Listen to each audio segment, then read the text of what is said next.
Welcome to Shweta news బులెటిన్ల ముందుగా headlines చూద్దాం. జమ్మిగుంట పట్టణంలో దారుణం. స్కూల్లో సారు కొట్టాడని ఆరోపిస్తూ పురుగుల మందు తాగి ఆత్మహత్యాయత్నానికి పాల్పడ్డ విద్యార్థులు. ఏబీవీపీ నాయకులు స్కూల్ ముందు బైఠాయించి ఆందోళన.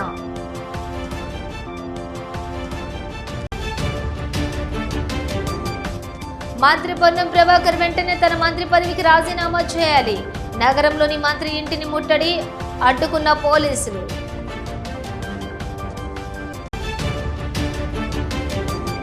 అకాల వర్షాలకు తడిసి ముద్దైన ధాన్యం. తరచూ వానలకు మొలకెత్తిన కొనుగోలు కేంద్రాలు, రైతులు ఆందోళన. ద కరీంనగర్ సహకార అర్బన్ బ్యాంక్ చైర్మన్ మరియు పాలక వర్గం సభ్యులు నేడు మాజీ మంత్రి కరీంనగర్ ఎమ్మెల్యే గంగులను వారి నివాసంలో మర్యాదపూర్వకంగా కలిశారు. ఈ సందర్భంగా చైర్మన్ కర్రా రాజశేఖర్తో పాటు సభ్యులకు శాలువా కప్పి సత్కరించి వారిని ఎమ్మెల్యే అభినందించారు. బ్యాంక్ అభివృద్ధితో పాటుగా ఖాతాదారులకు మంచి సేవలను అందించాలని వారికి సూచించారు. ఈ కార్యక్రమంలో ఎమ్మెల్యే గంగులతో పాటుగా అర్బన్ బ్యాంక్ చైర్మన్ కర్రా రాజశేఖర్ సభ్యులు పాల్గొన్నారు.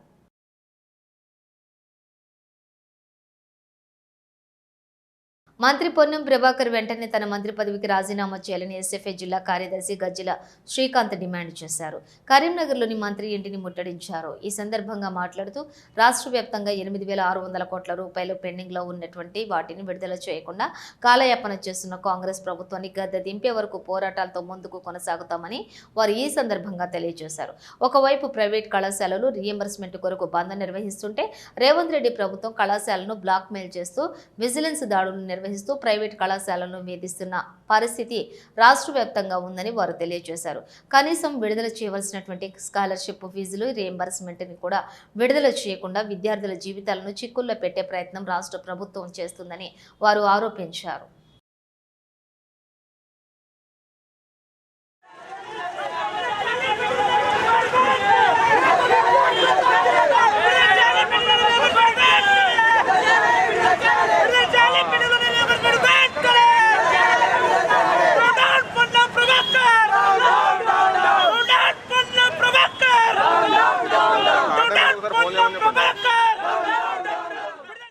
ఈరోజు ఎస్ఎఫ్ఐ కరీంనగర్ జిల్లా కమిటీ ఆధ్వర్యంలో పొన్నం ప్రభాకర్ కార్యాలయం ముట్టడించడం జరిగింది.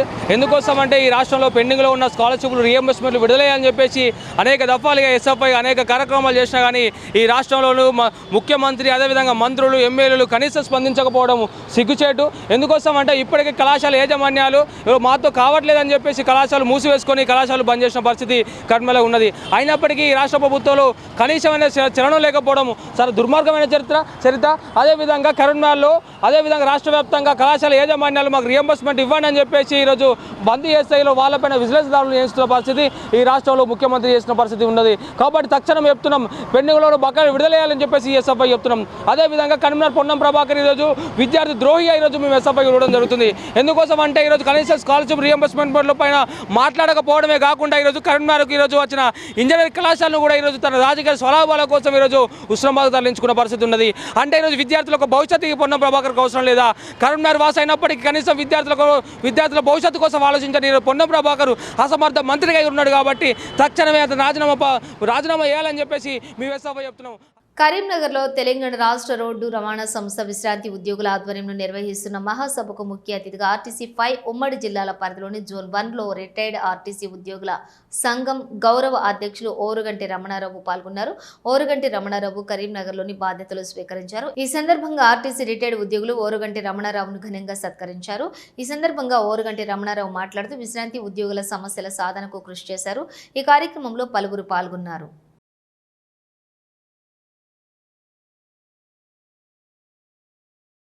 మీద ఉంచిన ఈ గురుతర బాధ్యతను వారు హానరరీ ప్రెసిడెంట్గా ఈరోజు నిర్ణయించడం జరిగింది.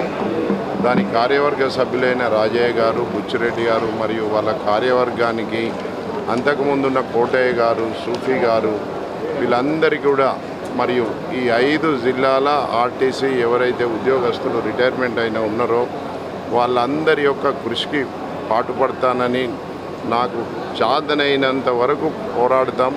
ఈ యొక్క రోజుల్లో ఏమవుతుందంటే ప్రభుత్వం ఎప్పుడు కూడా ప్రతి పనిని ఒక బిజినెస్ లాగా చూస్తుంది. వాస్తవంగా ఈరోజు ట్రాన్స్పోర్ట్ అనేది అది ఒక గవర్నమెంట్కు ప్రాథమిక చర్య. అది మినిమం గ్యారంటీ, మనకు facility, common men minimum facility.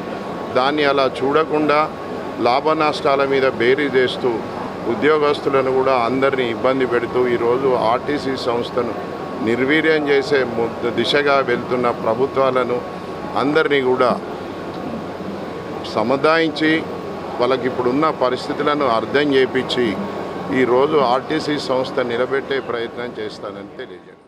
Karimnagar జిల్లాలో ఈ రోజు ఉదయం భారీ వర్షం కురిసింది. అక్కడక్కడ కురిసిన భారీ వర్షానికి తీవ్ర స్థాయిలో పంటకు నష్టం వాటిల్లింది. చేతికొచ్చిన వరి ధాన్యం నీళ్ల పాలైంది. తేమ లేకుండా ఎండిన వరి కుప్పలు అకాల వర్షానికి కొట్టుకుపోయింది. కరీంనగర్ జిల్లా హుజూరాబాద్ మండలంలోని సిర్పల్లి గ్రామంలో మంగళవారం ఉదయం కురిసినటువంటి భారీ వర్షానికి రోడ్లపై ఉన్న వరి ధాన్యం కుప్పలు వాన నీటిలో కలిసిపోయాయి. దీంతో రైతులు లబోదిబోమని రోదనలు పెట్టినా ఫలితం లేకుండా పోయింది. పలుచోట్ల లోతట్టు ప్రాంతాలు జలమయమయ్యాయి. జిల్లా వ్యాప్తంగా పలుచోట్ల భారీ వర్షం కురవడంతో పంట నష్టం వాటిల్లిందని రైతులు వాపోతున్నారు. వెంటనే తమను ఆదుకోవాలని వేడుకుంటున్నారు.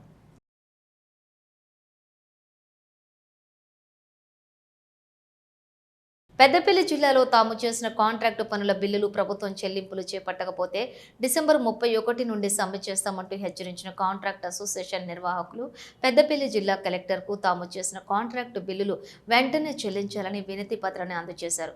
ఈ నేపథ్యంలో కాంట్రాక్ట్ అసోసియేషన్ వారు మాట్లాడుతూ జిల్లా వ్యాప్తంగా ప్రభుత్వ పనులను కాంట్రాక్టర్ తీసుకుని ముందస్తుగా అప్పు చేసి పెట్టుబడులు పెట్టి పనులు చేశామని, కానీ ప్రభుత్వం నుండి నిధులు విడుదల కాక తమకు కాంట్రాక్టు డబ్బులు రాక అప్పులు పాలై ఇబ్బందులకు గురవుతున్నారు. గత 2 సంవత్సరాలుగా కాంట్రాక్టు బిల్లులు రాక తీవ్ర ఇబ్బందులు పడుతున్న కాంట్రాక్టర్ల సమస్యలు తొలగించేందుకు ప్రభుత్వం బిల్లులు చెల్లింపు చర్యలు చేపట్టాలని, లేదంటే డిసెంబర్ 31 నుండి కాంట్రాక్టు పనులు నిలిపివేసి ఆ సమ్మెకు దిగుతామంటూ పేర్కొన్నారు.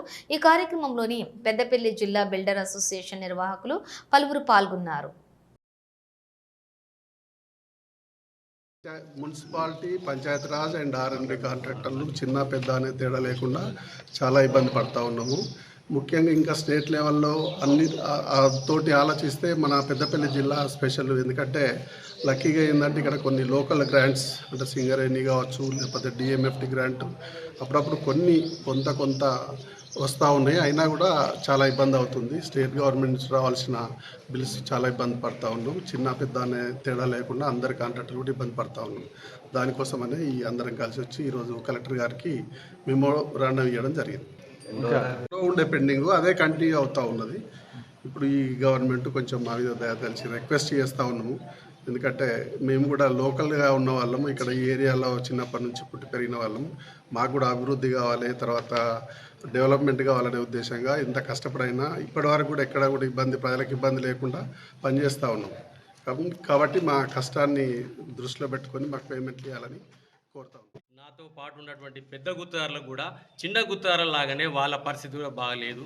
2.5 సంవత్సరాల నుంచి మేము రైతులు ఎలా అయితే వ్యవసాయాన్ని నమ్ముకొని బతుకుతుర్రో, మేము కాంట్రాక్టర్లను కూడా ఈ ప్రభుత్వ పనులను నమ్ముకొని మా పిల్లా జిల్లా చూసుకుంటూ ప్రభుత్వానికి ముందడుగుగా ఉండుకుంటూ వాళ్ళు చేసేటువంటి పనుల అభివృద్ధిలో మేము పాలు పంచుకుంటూ అక్కడిక్కడ డబ్బులు తెచ్చి పెట్టి చేస్తే మాకు 2.5 సంవత్సరాల నుంచి దాదాపుగా ఎక్కడ కూడా పైసలు వచ్చిన గుత్తదారు లేడు, సంతోషంగా ఉన్న గుత్తదారు లేడు. చాలా ఆర్థిక బాధలతోటి ఇంట్లో భార్య పిల్లలతోటి మేము అన్నం తినలేని పరిస్థితి, రాత్రి నిద్రలేని పరిస్థితి ఇలా ఎదుర్కొంటున్నాం. మొన్న నేను 3 సంవత్సరాల నుంచి పనులు చేస్తే 16 లక్షల రూపాయలు ఆగినాయి. నాకు ఇంతవరకు ₹1 రాలేదు. నా కొడుకు ఫీజు కట్టలేక బజాజ్ ఫైనాన్స్ అని ఆ ఫైనాన్స్ అని తిరిగితే ఎవరు ఇస్తలేరు షూరిటీ పెట్టకుండా. ఒక చిన్న గుత్తదారు ఈ పరిస్థితిని అర్థం చేసుకొని పెద్దలు బట్టి విక్రమార్క కానీ, ఇంకా గౌరవనీయులైన ముఖ్యమంత్రి రేవంత్ రెడ్డి కానీ, ఇంకా పెద్దలు కానీ మా కష్టాలను, మా కన్నీళ్ళను మీరు చూసి మా బిల్లులు మాకు ఇప్పించి. రాజన్న సిరిసిల్ల జిల్లా గంభీరావుపేట మండలంలోని మల్లారెడ్డిపేట గ్రామంలో ధాన్యం కొనుగోలు కేంద్రాలలో అకాల వర్షాలకు ధాన్యం తడిసి ముద్దైతుంది. ధాన్యం ఆరబెట్టి 15 రోజులు గడుస్తున్నప్పటికీ కొనుగోలు వేగవంతం కాకపోవడంతో తరచూ వానలకు ధాన్యం మొలకెత్తాయి. కొనుగోలు కేంద్రాల నిర్వాహకులు సన్నరకం ధాన్యం, నీటి వరకు ధాన్యం కొనుగోలు చేపట్టకపోవడంతో సెంటర్లలో ఎక్కడ పోసిన ధాన్యం కుప్పలు అక్కడనే ఉంటున్నాయి. ధాన్యంలో కొనుగోలులలో లారీల కొరత ఉండగా మ్యాచర్ వచ్చిన ధాన్యమును త్వరితగతిన కొనుగోలు చేపట్టాలని, వెంటనే ప్రభుత్వ యంత్రాంగం అధికారులు స్పందించి కొనుగోలు వేగవంతం చేపట్టాలని రైతులు కోరుతున్నారు.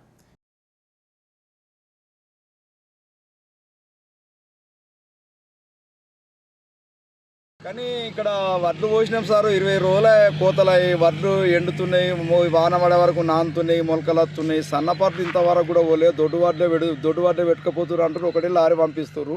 ఇంకా కాంటలు అయితే లేవు. బాగా ఇబ్బంది అవుతుంది సార్. 3-4 సార్లు నానుతున్నాయి, మళ్ళీ మొలక ఎండబోతున్నాం, మళ్ళీ వర్షం వస్తుంది. ఉన్న వడ్లు కూడా పెట్టుకపోతలేరు. ఏమన్నా అంటే లారీలు పంపిస్తలేరు అని వీళ్ళు అంటారు ఇక్కడ సిబ్బంది. దయచేసి ప్రభుత్వము తొందరగా ఈ కాంటలు అయ్యేటట్టు వచ్చిన వడ్లు మాచరచ్చిన వడ్లు తొందరగా సన్నపు అయినా దొడ్డి అయినా తొందరగా ఇవి కాంటలు పెట్టి కంప్లీట్ చేయాలని పెద్ద సార్లకు నా యొక్క మనవి.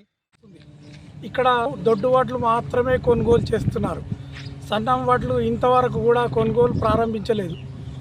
తప్పకుండా ఇప్పుడు ఏంటంటే సన్నం వడ్లు మొత్తం మొలకెత్తిపోతున్నాయి. ఒక నెల రోజుల కొంతమంది రైతులు రోడ్ల మీద పోసి సన్న రకం వడ్లు, ఆ దొడ్డు రకం వడ్లకు కూడా లారీలు సప్లై సరిగ్గా లేదు. రోజు 1-2 లారీలు మల్లారెడ్డిపేటకు పంపిస్తున్నారు. ఆ 1-2 లారీల ద్వారా ఈరోజు అయితే మొత్తానికే లారీలు రాలేదు. బాగా ఇక్కడ రోడ్ల మీద మొత్తం వడ్లన్నీ ఎక్కడ మొత్తం రోడ్ల మీదనే వడ్లు మొలకెత్తిపోతున్నాయి. దయచేసి ఇప్పటికైనా ఈ అధికారులు స్పందించి ఈ రైతులను, మల్లారెడ్డిపేట రైతులను ఆదుకోవాల్సిందిగా కోరుతున్నాం. ముఖ్యంగా వీళ్ళు ఈ లారీలు పంపించకపోతే ట్రాక్టర్లకు కనీసం పర్మిషన్ ఇవ్వాలని కోరుతున్నాను. ఇవ్వరకు కూడా ప్లస్ ఎండినాక మ్యాచర్ వచ్చినాక కూడా మళ్ళీ వాళ్ళు ఇంకా మ్యాచర్ రావాలంటే ఆ మ్యాచర్ వచ్చినాక మళ్ళీ పోతే మళ్ళీ వర్షానికి మళ్ళీ తడుతున్నాయి. ఏం చేసుడో అర్థమైతలేదు. ఇంకో వడ్ల పరిస్థితి ఇట్లుంది. ఏం చేసుడో మన గవర్నమెంట్ ఇటువంటి గవర్నమెంట్ ఉంది, ఏం చేసుడో అర్థమైతలేదు. వాళ్ళు సార్లు రత్తురు పోతురు, ఏమి కూడా ప్లస్ ఏమన్నా అంటే ఎండవైరమ్మ పెడతాము అంటారు. భారత వాయుసేన అగ్నివీర్లో ఎంపిక అయ్యేందుకు పలు సందేహాలు నివృత్తి చేసేందుకు పెద్దపల్లి జిల్లా కలెక్టర్ కోయ శ్రీహర్ష ప్రత్యేక చొరవతో విద్యార్థులకు యువకులకు అవగాహన కల్పించారు. పెద్దపల్లి జిల్లా కేంద్రంలోని స్వరూప గార్డెన్లోని వింగ్ కమాండర్ షేక్ యాకూబ్ అలీ ఆధ్వర్యంలో యువకులకు విద్యార్థులకు అవగాహన కల్పించారు. ఈ కార్యక్రమంలో అగ్నివీర్లో ఎంపిక అయ్యేందుకు వయస్సు, పరీక్షా విధానం, సిలబస్ తో పాటు పలు సందేశాలపై అవగాహన కల్పించారు. కార్యక్రమానికి జిల్లా వ్యాప్తంగా పెద్ద ఎత్తున విద్యార్థులు, యువకులు హాజరై తమ సందేహాలు నివృత్తి చేసుకున్నారు. విద్యార్థులకు, యువతకు ఉద్యోగ అవకాశాలు కల్పించడంలో భాగంగా అగ్నివీర్పై అవగాహన కార్యక్రమం ఇంత పెద్దగా నిర్వహించినందుకు కలెక్టర్కు ధన్యవాదాలు తెలిపారు.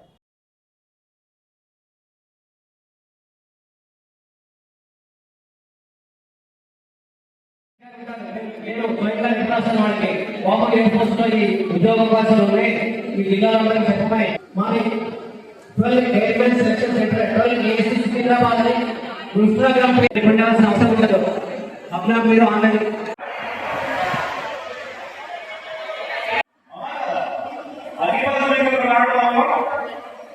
అగ్రిపల్ స్కీమ్ గురించి ఎవరైనా చెప్తారు.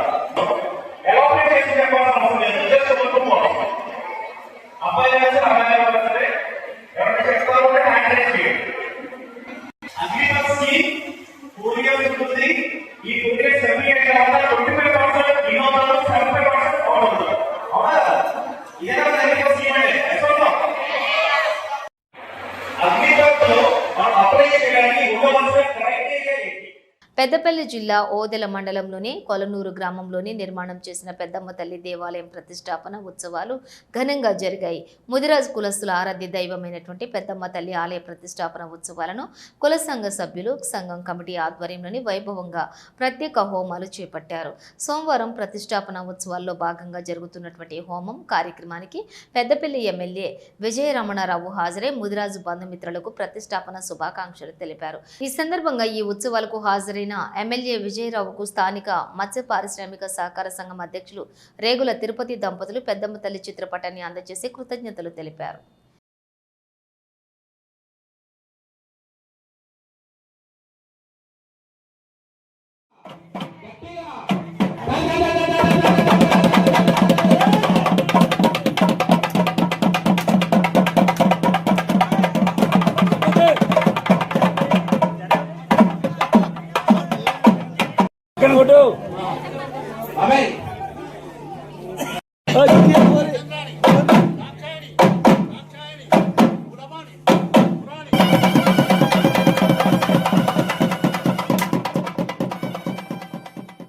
పెద్దపల్లి జిల్లా ఓదెల మండలంలోని కొలనూరు గోరపల్లి గ్రామాల్లో సింగిల్ విండో ఐకేపీ ఆధ్వర్యంలో ఏర్పాటు చేసిన వడ్ల కొనుగోలు కేంద్రాలను పెద్దపల్లి ఎమ్మెల్యే చింతకుంట విజయరమణారావు స్థానిక నాయకులతో అధికారులతో కలిసి ప్రారంభించారు. ఎమ్మెల్యే విజయరమణారావు మాట్లాడుతూ ప్రభుత్వం ఏర్పాటు చేసిన కొనుగోలు కేంద్రాలను రైతులు వినియోగించుకొని ప్రభుత్వం ఇచ్చే మద్దతు ధర పొందాలన్నారు.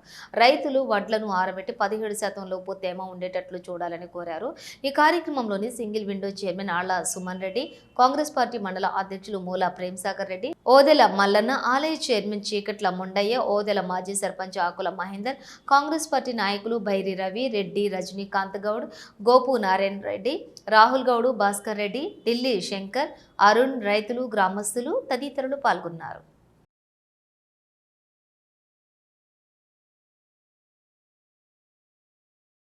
ఓదెల మండలంలోని Kolluru IKP single window, Goparpalli IKP కేంద్రాలను ప్రారంభించుకోవడం జరిగింది.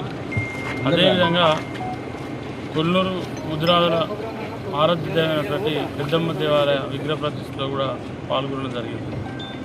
మరి వడ్లకు సంబంధించి వారు ఇక్కడటువంటి మా single window chairman Suman Reddy గారు మిగతా నాయకత్వం అంతా కలిసి మిగతా సెంటర్లు ఎక్కడెక్కడ అర్జెంట్ ఉన్నా ఎక్కడెక్కడ అవసరం ఉన్నా ప్రారంభించుకుంటారు. ఎందుకంటే అంతా మన రేపు ఎల్లుండి కూడా కొంత వర్షాలని అని చెప్పి వాతావరణ శాఖ వాళ్ళు చెప్తా ఉన్నారు. రైతులు కోరేది ఏంటంటే కటింగ్ అనేది లేదు, దాని గురించి మీరు మర్చిపోండి. కాకపోతే పోయినసారి కూడా ఇట్లే మనం తడిసిన వడ్లను కూడా బాయిల్ చేయగలిగినాం. కానీ ఈసారి కూడా ఏంటంటే 41 జోపుతున్నాం. పోయినసారి లెక్కనే 350 తాళ్ళు తప్ప కింద 650 గ్రాములు సంచి కింద వెయిట్ పెడతా ఉంటాం. ఇది ఫోను మన 41 కిలోల 40 కిలోల రైతుకు ఇది ఎంఎస్పి మద్దతు ధర వస్తుంది. జమ్మికుంట పట్టణంలో దారుణం. పట్టణంలోని ఎస్వి ఇంగ్లీష్ మీడియం స్కూల్లోని సార్ కొట్టాడని ఆరోపిస్తూ 9వ తరగతి విద్యార్థులు పురుగుల మందు తాగి ఆత్మహత్యాయత్నానికి పాల్పడ్డారు. 9వ తరగతి చదువుతున్న చరణ్ కుమార్, రామ్ చరణ్ అని 2 విద్యార్థులు పురుగుల మందు తాగి ఆత్మహత్యాయత్నానికి పాల్పడ్డారు. గమనించిన పాఠశాల సిబ్బంది స్థానిక ప్రైవేట్ ఆసుపత్రికి తీసుకెళ్లారు. ఆసుపత్రిలో చికిత్స పొందుతున్నారు. ఏబీవీపీ నాయకులు స్కూల్ ముందు బైఠాయించి ఆందోళన చేపట్టారు. విద్యార్థుల తల్లిదండ్రులకు న్యాయం చేయాలని, స్కూల్ యాజమాన్యంపై చర్యలు తీసుకోవాలని డిమాండ్ చేశారు.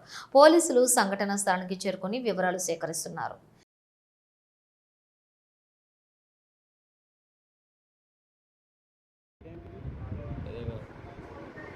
తాగింది మీ సార్కు ఎవరు చెప్పారు? ఏ సార్ చెప్పారు? ఎంత తాగినా? మంది ఎక్కడి మరి? ఎప్పుడు కొన్నావు? నీకు ఆ డే షాప్లో ఇచ్చారా మరి పోతే? ఇప్పుడు ఎట్లున్నా నీకు?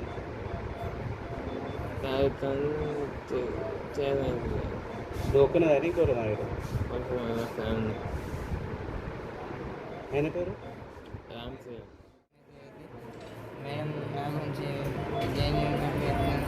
సార్ తీసుకున్నాను, బాగా కొట్టిండు. మేము అప్పుడే బయటికి పోయినాం. ఇంటికి మీద ముగ్గురు ఒక ఆరు ఇంటికి పోయాడు. ముగ్గురు ఉన్నాం. ఆ ముగ్గురుగా ముగ్గురు బస్ స్టాండ్ పోతే మరి ఒకరు ఇంటికి పోయింది. బాగా ముగ్గురు ఇంటికి వద్దాం అనే సమయానికి ఒక ఇంటికి పోయింది.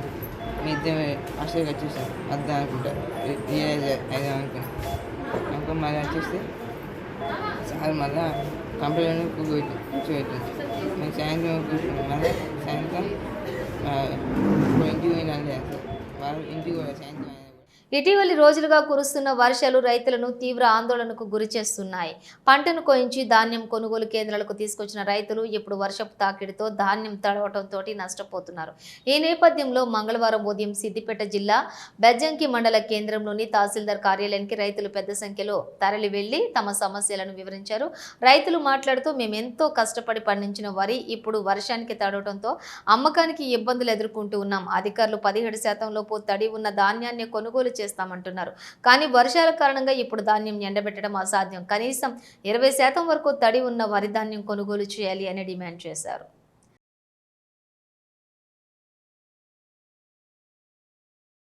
మేడం గారికి రిక్వెస్ట్ చేయడం జరిగింది. రిక్వెస్ట్ చేస్తే వాళ్ళు ఏమన్నారంటే 15% మేజర్ వస్తేనే కొంటామని అంటున్నారు. కాకపోతే 20 మేజర్ వచ్చినా కొనాలని మా డిమాండ్. వాళ్ళు మాత్రం 17 వస్తేనే కొంటామని చెప్పి మాట్లాడుతున్నారు. దీనికి ఇంతవరకు ఇక్కడికి ప్రభుత్వ నాయకులు కానీ అధికార పార్టీ నాయకులు కానీ వారు కూడా రాలేదు. కొంచెం రైతులను పట్టించుకోవాలని గతంలో ఉష్ణోగ్రత కూడా చాలా ఇష్టం జరిగింది వర్షానికి. అక్కడ మంత్రి క్యాన్సర్ కాబట్టి ఖచ్చితంగా వాళ్ళు దర్శన వర్షాలను కొన్నారు. కొన్ని వారికి సరైన న్యాయం చేసారు. మాకు కూడా అట్లే చేయాలని 17-14 మేజర్ రాకుండా 20 వరకు మేజర్ ప్రకారంగా కొనాలని మా కోరిక.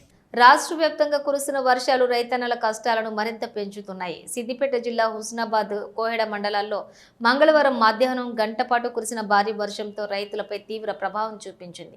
ఈ వర్షం కారణంగా హుస్నాబాద్ మార్కెట్ యార్డ్లో ఏర్పాటు చేసిన ధాన్యం కొనుగోలు కేంద్రంలో వరి, మొక్కజొన్న సంచులు తడిసి నష్టపోయాయి. మార్కెట్ యార్డ్లోని సుమారుగా 500 ట్రిప్పులకు పైగా వరి ధాన్యం రైతులు అమ్మకానికి తీసుకుని రాగా వర్షం కారణంగా వాటిలో చాలా వరకు తడవటంతో రైతులు తీవ్ర ఆందోళన వ్యక్తం చేస్తూ ఉన్నారు. సంచులు కప్పడానికి సరైన షెడ్లు లేకపోవడంతో కొనుగోలు ఆలస్యం అవటం కారణంగా ధాన్యం పాడైపోతుందనే భయం రైతుల్లో నెలకొంది.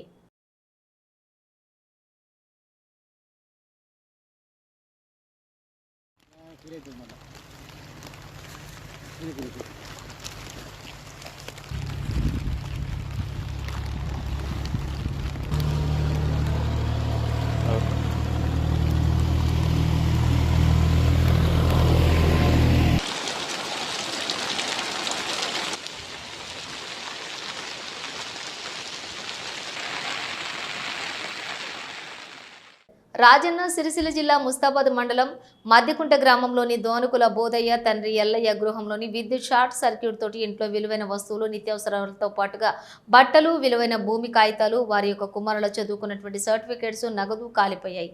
అదేవిధంగా ఇల్లు పాక్షికంగా దెబ్బతిన్నది. ప్రభుత్వం యొక్క సెస్ అధికారులు స్పందించి బాధిత కుటుంబాన్ని ఆదుకొని ఆర్థిక సహాయం అందించాలని గ్రామస్తులు కోరుతున్నారు.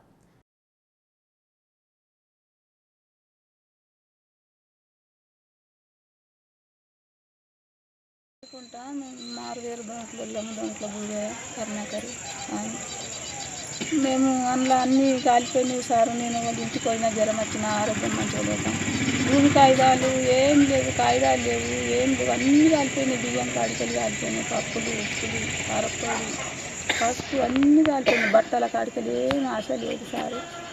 ఇక మీరు ఏదన్నా మా మీద దయ్యుంది, ఏదన్నా కనకరించుండ్రి, అందరు సహాయకరం చేయండి. పానం మంచిగా లేదు సార్. నాది కరెంటు అది అయ్యి అన్నీ కాలిపోయినాయి సారు. నా పేరు కర్ణాకర్ అన్న, మాది రాజన్న సిరిసిల్ల జిల్లా ముస్తాబాద్ మండలం మద్దికుంట విలేజ్. ఈరోజు ఉదయం షార్ట్ సర్క్యూట్ జరిగి మా ఇంట్లో ఉన్న వస్తువులు, వంట సామాన్లు, బట్టలు కంప్లీట్గా పూర్తిగా కాలిపోయినాయి. నిస్సాయ స్థితిలో రోడ్డు మీద నిలబడే పరిస్థితి వచ్చింది. పూర్తిగా ఏం లేకుండా కంప్లీట్గా కాలిపోయినాయి, పూర్తిగా పోయినాయి అన్న. చెప్పుకోవడానికి ఏం లేదు, గోడలు తప్ప చెప్పుకోవడానికి ఏం లేదు. రాష్ట్ర వ్యాప్తంగా పెండింగ్ లో ఉన్నటువంటి స్కాలర్షిప్ ఫీజు రీయింబర్స్మెంట్ బకాయిలను రాష్ట్ర ప్రభుత్వం వెంటనే విడుదల చేయాలని డిమాండ్ సిద్దిపేట జిల్లా హుస్నాబాద్లోని ఎస్ఎఫ్ఐ విద్యార్థి సంఘం ఆధ్వర్యంలో ర్యాలీ నిర్వహించారు. ర్యాలీగా ఎమ్మెల్యే క్యాంపు కార్యాలయం వెళుతున్నటువంటి విద్యార్థి సంఘం నాయకులను పోలీసులు అరెస్ట్ చేసి పోలీస్ స్టేషన్కు తరలించారు. 800 కోట్లకు పైగా స్కాలర్షిప్ ఫీజు రీయింబర్స్మెంట్ బకాయిలు పెండింగ్ లో ఉండటంతో ఇప్పటికే రాష్ట్ర వ్యాప్తంగా ప్రైవేట్ కళాశాలల యాజమాన్యాలు కళాశాలలను బంద్ చేశాయని విద్యార్థి సంఘం నాయకులు ఆరోపించారు. స్కాలర్షిప్ ఫీజు రీయింబర్స్మెంట్ బకాయిలు విడుదల చేయకపోవడంతో విద్యార్థులు తీవ్ర ఇబ్బందులకు గురవుతున్నారని ఆగ్రహం వ్యక్తం చేశారు. వెంటనే పెండింగ్ లో ఉన్నటువంటి బకాయిలను విడుదల చేయాలని, లేకుంటే ముఖ్యమంత్రి రేవంత్ రెడ్డి ఇంటిని ముట్టడించడానికి కూడా వెనుకాడబోమని హెచ్చరించారు. రాష్ట్ర కమిటీ పిలుపు మేరకు ఈరోజు ఉష్ణాలు ఉన్నటువంటి పొన్నం ప్రభాకర్ క్యాంప్ ఆఫీస్ దగ్గర ధర్నా కార్యక్రమం చేపట్టడం జరుగుతూ ఉంది. ప్రధానంగా తెలంగాణ రాష్ట్ర వ్యాప్తంగా ఉన్నటువంటి విద్యారంగ సమస్య పరిష్కరించాలని, అట్లాగే గత 5 సంవత్సరాల నుంచి 8,300 కోట్ల స్కాలర్షిప్లు బకాయిలు పెండింగ్లో ఉన్నాయి. ఇప్పటికీ కూడా విద్యారంగ సమస్యలు పరిష్కరించడంలో రాష్ట్ర ప్రభుత్వం వైఫల్యం చెందింది. ఇప్పటికే 2 సంవత్సరాలు గడిచినా ఇప్పటి వరకు కూడా విద్యాశాఖ నియమించలేదు. ఎందుకు ఈ ప్రభుత్వం విద్యారంగ సమస్య పరిష్కారం లేదు? టెండర్లు వచ్చినాయి, టెండర్ల పైసల కోసమైనా ఈరోజు విడుదల చేయాలి. లేకపోతే రాష్ట్ర వ్యాప్తంగా పెద్ద ఎత్తున భారత విద్యార్థి ఫెడరేషన్ ఎస్ఎఫ్ఐ నుంచి పెద్ద ఎత్తున ఉద్యమం చేపడతామని ఈరోజు తెలియజేస్తున్నాను. అట్లాగే ఈరోజు ఈ ఉన్నటువంటి సమస్యలను నువ్వు తీసుకోకపోతే రాబోయే రోజులలో ముఖ్యమంత్రి ఇల్లు ముట్టమిస్తామని ఈరోజు భారత విద్యార్థి ఫెడరేషన్ ఎస్ఎఫ్ఐ సిద్దిపేట జిల్లా కమిటీగా తెలియజేస్తున్నాను. 800 కోట్ల పైచిగా పెండింగ్ లో స్కాలర్షిప్ ఫీజు బకాయిలు ఉన్న పరిస్థితి ఉంది. ఇప్పటికే ఉన్నత విద్యాశాఖ మండలి ఇప్పటికే ప్రైవేట్ యాజమాన్యాలన్నీ బంద్ పెట్టిన పరిస్థితి జిల్లాలో ఈ రాష్ట్రంలో ఉన్నాయి. తక్షణమే ఏవైతే పెండింగ్ ఉన్న స్కాలర్షిప్ ఫీజు బకాయిలు ఉన్నాయో వెంటనే విడుదల చేయాలని చెప్పేసి సందర్భంగా డిమాండ్ చేస్తున్నాం. లేని పక్షాన ఈరోజు పొన్నం ప్రభాకర్ గారి క్యాంప్ ఆఫీస్ ముట్టడి కార్యక్రమం చేపట్టాం. రేపు రేవంత్ రెడ్డి గారి ఇల్లు ముట్టడి చేయడానికి కూడా వెనుకాడమని చెప్పేసి పెద్దపల్లి జిల్లా కాల్వ శ్రీరాంపూర్ మండలం కేంద్రంలోని పాండవుల గుట్టపై నిర్మించినటువంటి అయ్యప్ప దేవాలయ విగ్రహ ప్రతిష్టాపన అనంతరం ఆలయంలోని మహాదివ్య పడిపూజ కార్యక్రమం నిర్వహించారు. బ్రహ్మశ్రీ ఎస్ చంద్రమౌళి గురుస్వామి, బ్రహ్మశ్రీ చంద్రమౌళి వెంకటేశ్వర శర్మ గురుస్వామి చేతుల మీదుగా అయ్యప్ప స్వామికి పంచామృతాలతోటి అభిషేకం, మహాదివ్య పడిపూజ కార్యక్రమం అంగరంగ వైభవంగా నిర్వహించారు. అయ్యప్ప స్వామి నామస్మరణతో, కీర్తనలతో, అయ్యప్ప స్వాములు నృత్యాలతో ఆలయం మారుమోగింది. మహాదివ్య పడిపూజకు భక్తులు అధిక సంఖ్యలో హాజరై పడిపూజ మహోత్సవాన్ని వీక్షించారు.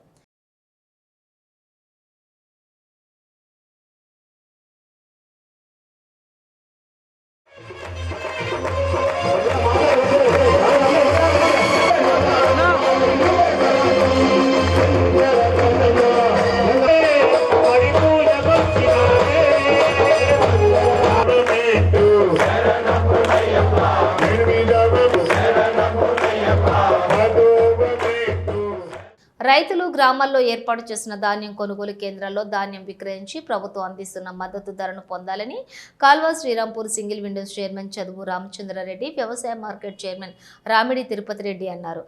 పెద్దపల్లి జిల్లా కాల్వ శ్రీరాంపూర్ మండలంలోని పలు గ్రామాల్లో సింగిల్ విండో ఐకేపీ ఆధ్వర్యంలో ఏర్పాటు చేసిన వడ్ల కొనుగోలు కేంద్రాలను single Windows chairman Chaduvu Ramachandrareddy, వ్యవసాయ మార్కెట్ చైర్మన్ రామిడి తిరుపతి రెడ్డి, మాజీ ఎంపీపీ గోపగోని సారయ్య గౌడ్లు ప్రారంభించారు. ఈ కార్యక్రమంలోని tahsildar Jagadeeswararao, deputy tahsildar Shankar, single window chairman Chaduvu Ramachandramreddy, వ్యవసాయ మార్కెట్ చైర్మన్ రామిడి తిరుపతి రెడ్డి, మాజీ ఎంపీపీ గోపగోని సారయ్య గౌడ్, కాంగ్రెస్ మండల పార్టీ అధ్యక్షులు గాజనమైన సదయ్య, వ్యవసాయ market vice chairman Sabbani Rajamallu, CEO Kolleti Srinivas, మాజీ సర్పంచులు, మాజీ ఎంపీటీసీలు, డైరెక్టర్లు, కాంగ్రెస్ నాయకులు తదితరులు పాల్గొన్నారు.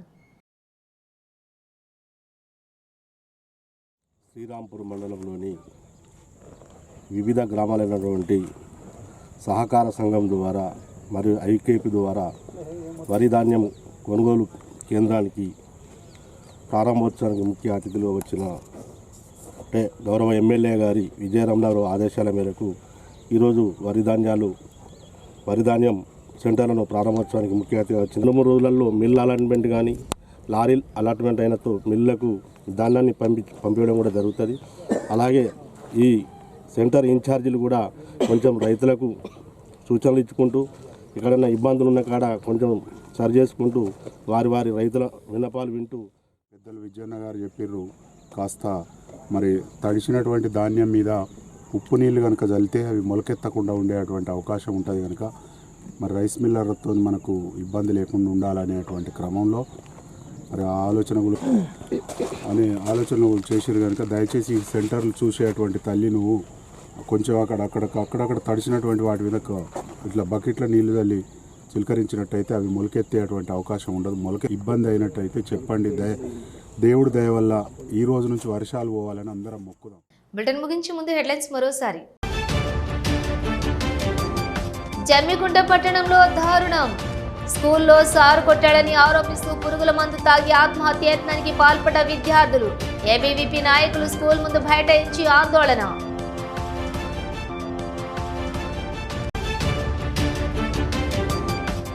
మంత్రి పొన్నం ప్రభాకర్ వెంటనే తన మంత్రి పదవికి రాజీనామా చేయాలి.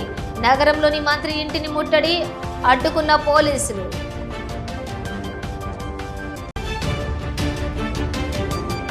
అకాల వర్షాలకు తడిసి ముద్దైన ధాన్యం, తరచూ వానలకు మొలకెత్తిన కొనుగోలు కేంద్రాలు, రైతులు ఆందోళన. ఇవి బులెటిన్ డీటెయిల్స్. చూస్తూనే ఉండండి శ్వేత న్యూస్.